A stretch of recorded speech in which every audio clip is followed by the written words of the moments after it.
welcome to Hybiz News. My name is Suresh Kochar.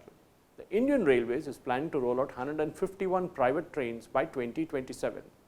As a part of the plan for private trains, the Railways had planned to introduce 12 private trains in 2022-23, 45 in 2023-24, 50 in 2025-26 and 44 more in the next fiscal, taking the total number of trains to 151 by the end of financial year 2026-27. The officials said that they have worked out a plan by which they hope that private trains operations will begin in time. Tenders will be finalized by March 2021 and trains will operate from March 2023. Bidders quoting the highest share gross revenue shall be awarded the project. The Indian Railways has said that 70% of the private trains will be manufactured in India, which will be designed for a maximum speed of 160 kilometers per hour. There would be a reduction in journey time by around 10 to 15% at 130 kilometers per hour and around 30% at 160 kilometers per hour. The running time taken by the train shall be comparable to or faster than the fastest train of Indian Railways operating in the respective route. The private player will pay the railways a haulage charges and energy charges as per the actual consumption and a share in the gross revenue determined through a transparent bidding process. The Indian Railways is expected to receive a total haulage charges around 3,000 crore per annum from operation of these 151 trains. These trains shall be operated by the driver and the guard of the Indian Railways. The Railways had also pre-specified penalties which will be recovered from the private players for failure to meet the prescribed performance standards and outcomes. Managing Director of HDFC Bank Aditya Puri has emerged as the highest paid banker among the top lenders for financial year 2019-20 with a 38% jump in salary and prerequisites to Rs 18.92 crore. Mr. Puri is one of the most valued persons by the investors from the past 25 years. The bank's annual report said that they had earned an additional Rs 161.56 crore by exercising stock options during the year, and its group head Shashidhar Jagdishan, who is reported to be among the most selected candidates to succeed Mr. Puri, earned a salary of Rs 2.91 crore in financial year 2020. The second largest private sector lender, ICICI Bank's Managing Director and Chief Executive Officer Sandeep Bakshi's gross earnings stood at Rs 6.31 crores in his full year as a head of the lender. Axis Bank Managing Director and Chief Executive Amitabh Chaudhary was paid Rs 6.01 crore for FY20 as against Rs 1.27 crore for the last 3 months or FY19.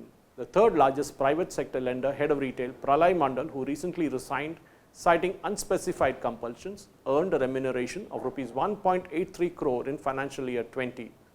Kotak Mahindra's Managing Director, Uday Kotak, who owns 26% in the lender, saw a reduction in his salary during the fiscal year.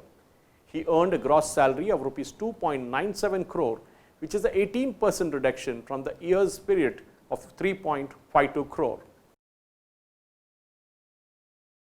Insurance aggregator Policybazaar plans to raise $150 million, that is about 1,100 crore rupees, as a buffer capital during the third quarter of the current fiscal.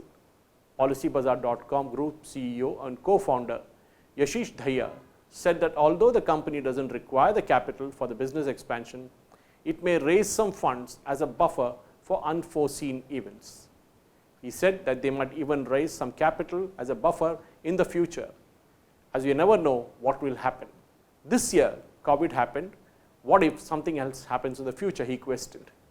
Meanwhile, Policybazaar expects to turn to profitability this fiscal on the back of the surge in demand from insurance product among COVID-19 pandemic. Growth over last year is between 70% and 100% depending on the insurance product. He also said that this year should be profitable. They were profitable in financial year 18 and 19 and FY20, and they were not quite profitable now. So this growth in business will help Policybazaar to become profitable from this year onwards.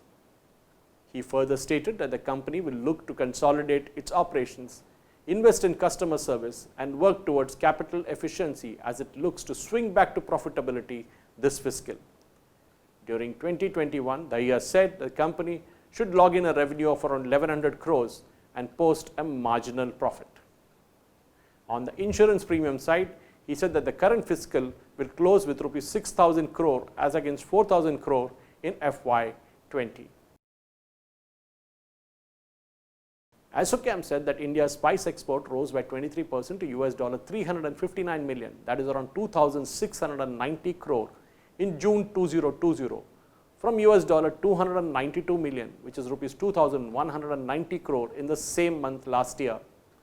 In domestic currency, thanks to the forex advantage, spice exporters raked in even better realizations, which rose by 34% to rupees 2,721 crores in June 2020, from rupees 2030 crore in the comparative month a year ago, the industry chamber said, quoting official data.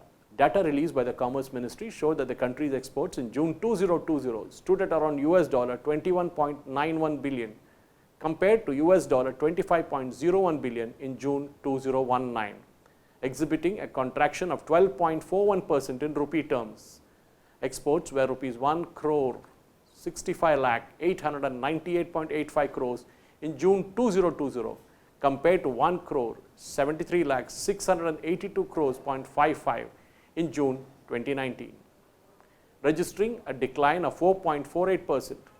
Pepper, cardamom, ginger, turmeric, coriander, cumin, celery, fennel, fenugreek, nutmeg, spice oils and mint products are the major spices shipped abroad.